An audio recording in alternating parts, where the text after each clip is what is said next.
She still thinks I have PTSD. The text wasn't meant for me, but there it was on my husband's unlocked phone at 3:17 a.m.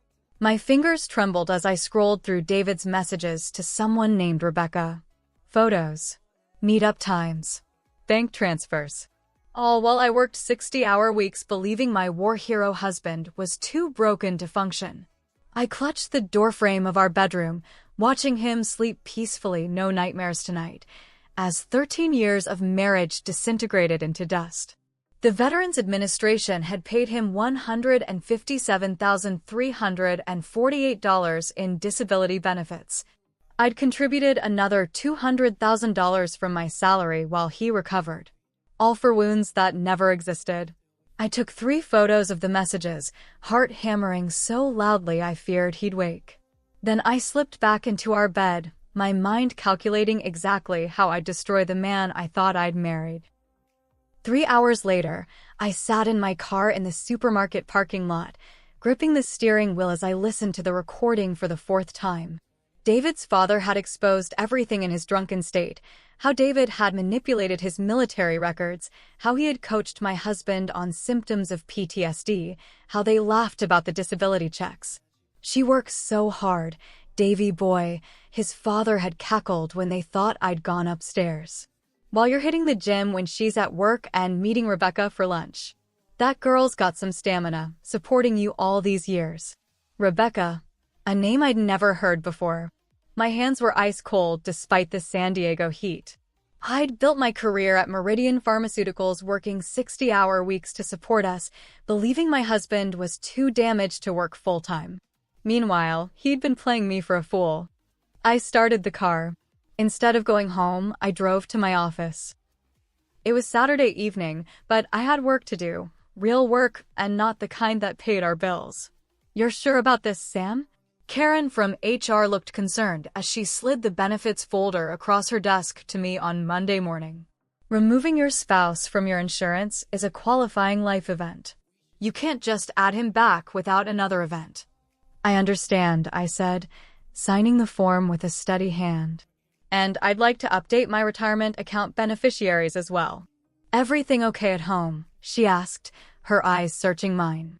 I smiled. "Just doing some long overdue financial planning."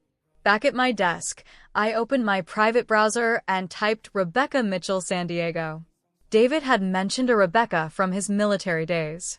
3 clicks later, I was looking at photos of a pretty blonde woman who worked at the Veterans Affairs office. The same office that processed his disability claims. I took a screenshot, then checked my email. The bank had responded to my request for statements going back 3 years. I'd never paid much attention to our accounts. David handled the bill payments while I earned the money. That arrangement now seemed like the perfect setup for deception. As I scrolled through the statements, my blood turned to ice. Monthly transfers to an account I didn't recognize. Large cash withdrawals. Payments to a storage facility in Oceanside I knew nothing about. "Samantha." My boss appeared at my cubicle. "The Petrovich account needs attention. Their Q3 order is delayed." On it, I replied automatically, minimizing the bank statements. "I'll call them now." But as I dialed, my mind was calculating how much my husband had stolen from me over the years. The number made me physically ill. For the next 2 weeks, I lived a double life. During the day, I was Samantha Reed, dedicated sales manager, bringing in commissions and smiling through client meetings. At home, I was the same supportive wife I'd been for years, listening to David's complaints about his therapy sessions and how triggering the news was for his condition. But in stolen moments, lunch breaks, early mornings, late nights, I was building a case. I hired a private investigator, consulted with a military attorney, and documented everything. "Sam, you're working late again," David texted one night when I was at the office reviewing the PI's first report. Photos of my husband entering a gym with no limp whatsoever. Photos of him and Rebecca at a restaurant, his hand resting comfortably on her thigh. "Big account," I texted back. "Don't wait up." The PI had also found the storage unit. It contained expensive sports equipment, a motorcycle, and several high-end electronics, all things David had told me we couldn't afford because of his medical expenses. I forwarded everything to my new Gmail account, disconnected from our shared cloud storage. Then I called an old friend from college who now worked at the U.S. Attorney's Office. Veterans benefits fraud is a federal offense, Sam, she told me after I explained the situation. If you have evidence, we should talk. Officially. I'll bring everything tomorrow, I promised. David's mother called the next day as I was preparing my presentation for the federal prosecutor. Samantha, dear, I was thinking of visiting next week. Would that work for you and David? Margaret Reed, the woman who had coached her son on how to fake symptoms during VA evaluations. The woman who had told me countless times how I needed to be more understanding of her son's invisible wounds. Actually, Margaret, I said coolly, I'm swamped with work right now. Maybe next month would be better. Oh, but I've already mentioned it to David. He seemed excited. Of course he did. He needed reinforcements. Something had shifted in our dynamic. I'd been too preoccupied to play my usual role of doting wife properly. He'd noticed. I'll check with him, I said, knowing I wouldn't. How's retirement treating you? Wonderful. The cruise was amazing. We're thinking of doing another one next year. The cruise they couldn't possibly afford on her teacher's pension. The cruise likely paid for with money stolen from me. Sounds lovely. I have to run. Big meeting. Of course, dear. You work so hard. David is lucky to have you. I ended the call and threw my phone onto the passenger seat with such force it bounced onto the floor. Tears of rage burned in my eyes. I pulled over, unable to drive safely. They'd been laughing at me. All of them. For years. Not anymore, I whispered to myself, wiping my eyes and reapplying my mascara in the rearview mirror. Not one day more. That evening, David was unusually attentive, offering to cook dinner, something he rarely did. You've seemed stressed lately, he said, pouring me a glass of wine. Work pressure. I took the glass, careful not to let our fingers touch. The usual. Big accounts, tight deadlines. Maybe we should take a weekend away. Just us. That would be nice, I lied.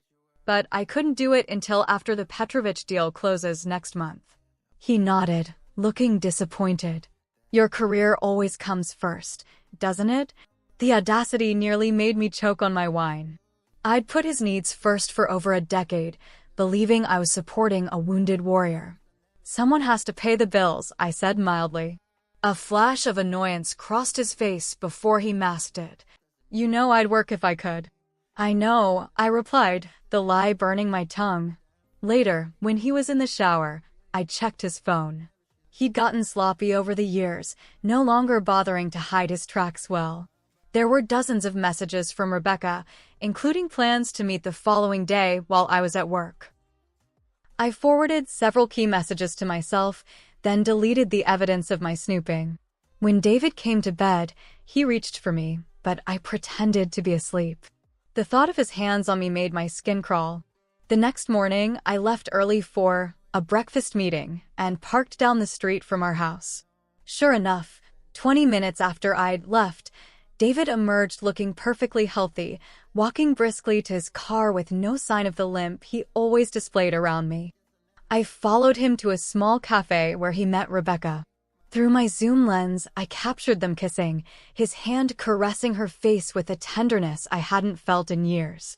My hand shook as I lowered the camera. This wasn't just fraud. This was a complete double life. I drove to work in a haze, barely remembering the commute.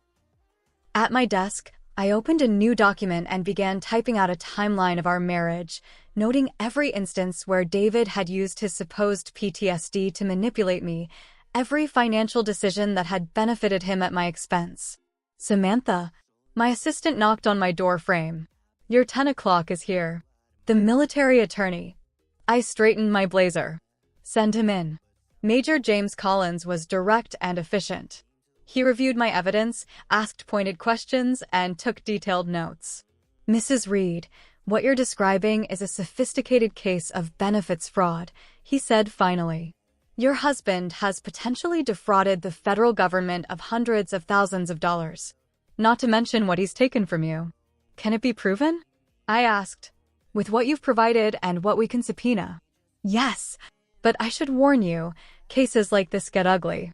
Very ugly. Are you prepared for that? I thought about 13 years of lies.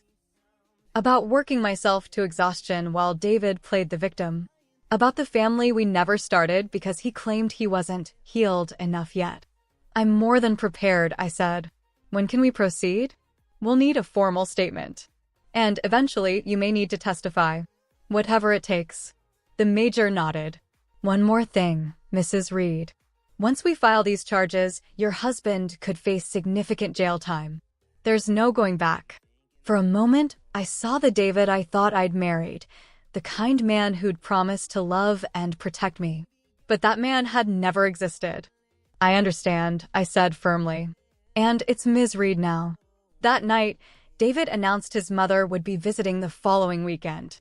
I thought we could have a family dinner, he said. Maybe invite my dad too.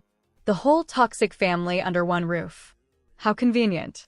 That sounds nice, I said, setting down my fork. But first, we need to talk about Rebecca. The color drained from his face. Who? Rebecca Mitchell. From the VA office. The woman you had lunch with today. He recovered quickly, his expression morphing into indignation. You're spying on me now? What happened to trust?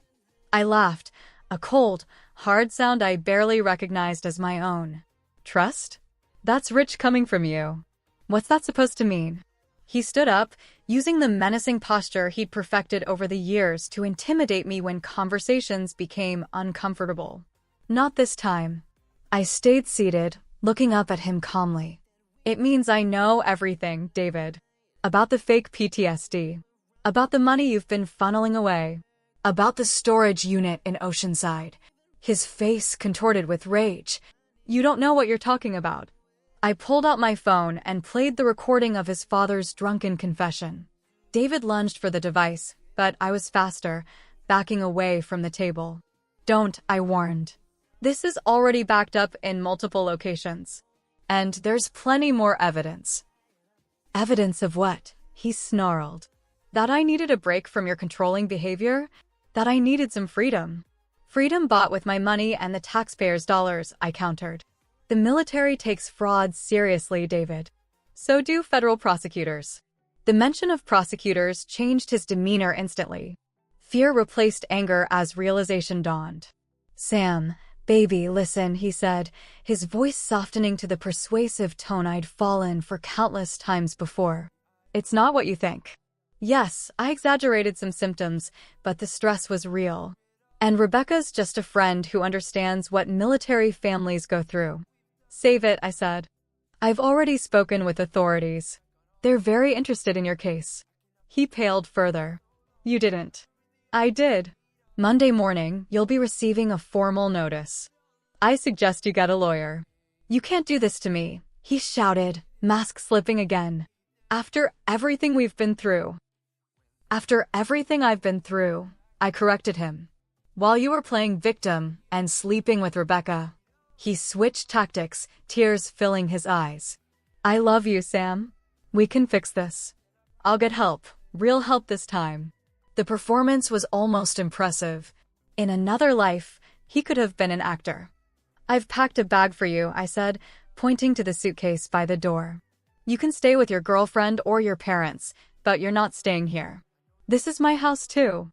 Actually, it's not. It's in my name. As is everything else you've enjoyed while manipulating me. His face twisted with hatred. You self-righteous bitch. You think you're so perfect? You never even noticed. You were so wrapped up in your precious career that I could have been doing anything. And you were, I acknowledged. Now it's over. He took a menacing step toward me. I'm not leaving. I pulled out my phone again. Then I call 911 and report that my husband, who has fraudulently claimed combat-related PTSD, is threatening me. I wonder how that will look in the fraud investigation. We stared at each other for a long moment. 13 years of marriage distilled into a standoff between strangers. Finally, He grabbed the suitcase. "This isn't over." "Yes, it is," I said, opening the front door. "It was over the moment you decided to build our marriage on lies." The fallout was swift and merciless. David was arrested 3 days later. His mother called me screaming accusations until I emailed her the evidence folder. She never contacted me again. The investigation revealed more than I'd imagined. David had been claiming benefits for conditions ranging from PTSD to traumatic brain injury, none of which he had. Rebecca wasn't his only affair.